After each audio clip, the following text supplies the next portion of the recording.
Movie review: a temporary driver showing on Uche TV, starring Sonia Uche, Chike Daniels, Chisom and more. A temporary driver tells the story of David, a successful executive traumatized by a past accident. Ever since the incident, David becomes paralyzed with fear each time he attempts to drive. In a bid to maintain his routine, he books a ride to work, and that's how Anna enters the picture. Anna arrives late to pick him up due to traffic, and David's irritation leads to a harsh exchange of words. But Anna, unapologetically blunt, returns the energy. That, she says, is what we call bumper to bumper. Impressed or maybe intrigued by her confidence and driving skills, David offers Anna a job to be his temporary driver. However, this new arrangement quickly sets off tension. His mother has chosen a girlfriend for him, the possessive and controlling Mira, who refuses to accept Anna's role and does everything in her power to sabotage the arrangement. But as events unfold, chaos and inconsistencies begin to dilute what could have been a beautifully layered story. Observations and questions. 1.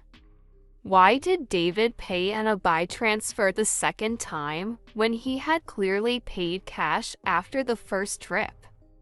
Continuity error or an oversight?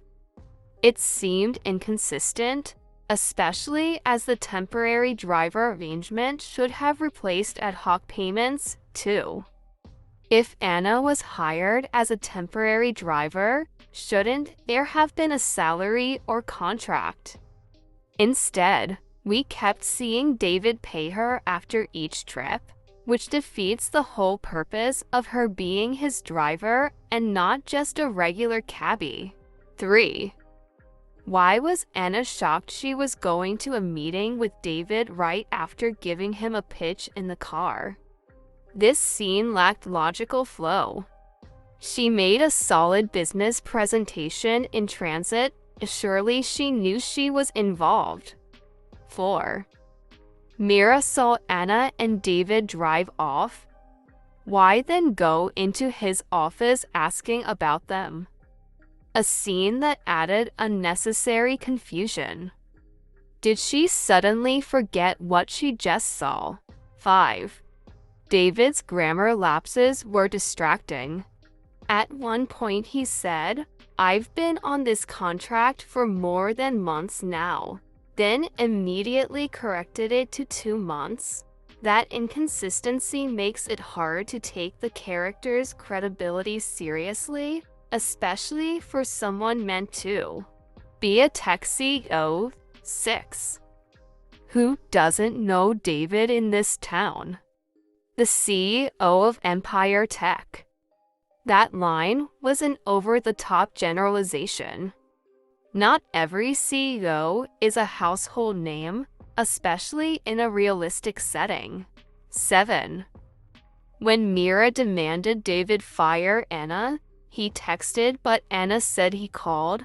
Another glaring inconsistency. If it was a call, we should have seen or heard it. Instead, we clearly saw him send a text. 8. Where was David's mom? Given that she was the mastermind behind Mira's presence in David's life, her absence on screen felt like a huge missed opportunity. Her character could have added depth and drama to the family dynamic. 9. How was David able to heal from the trauma he had as a result of the accident? 10. Once again, this movie highlights the glaring flaws in the security system of our country. Imagine going to arrest suspects, only for them to escape and the officers simply return to tell the person who reported the case they jumped the fence and ran away. Seriously? That's the end of the operation. No backup, No pursuit, no accountability. It's both frustrating and sadly too familiar. 11. Presentation or give a pitch takes time. How on earth was Anna able to read through a presentation she had no idea about and delivery same in less than 10 minutes? A bag non-Nollywood lessons from the film. 1. Desperation makes people lose themselves. Mira left her job to focus entirely on a relationship with a man who wasn't even fully committed to her. The result: jealousy, insecurity, and chaos. 2. You can't force chemistry. Mira's forced relationship with David is proof that love orchestrated by others rarely thrives. 3. Healing from trauma is not linear. David's struggle with driving post-accident reflects real issues many face after trauma, though it could have been explored more deeply. 4. Being assertive isn't arrogance. Anna's boldness may have come off as rude at first, but it also gave her character strength and presence in a male-dominated space. A Temporary Driver had a compelling premise and a promising cast, but the execution fell short. Plot holes, lack of continuity, and underdeveloped character arcs weakened what could have been a standout film. Still, the chemistry between the leads and the refreshing decision not to end with Anna and David becoming a couple was a welcome deviation from the norm. I rate this for over 10. Great story idea, but rushed delivery and inconsistent writing held it back. A tighter script and stronger character development would have elevated this film significantly.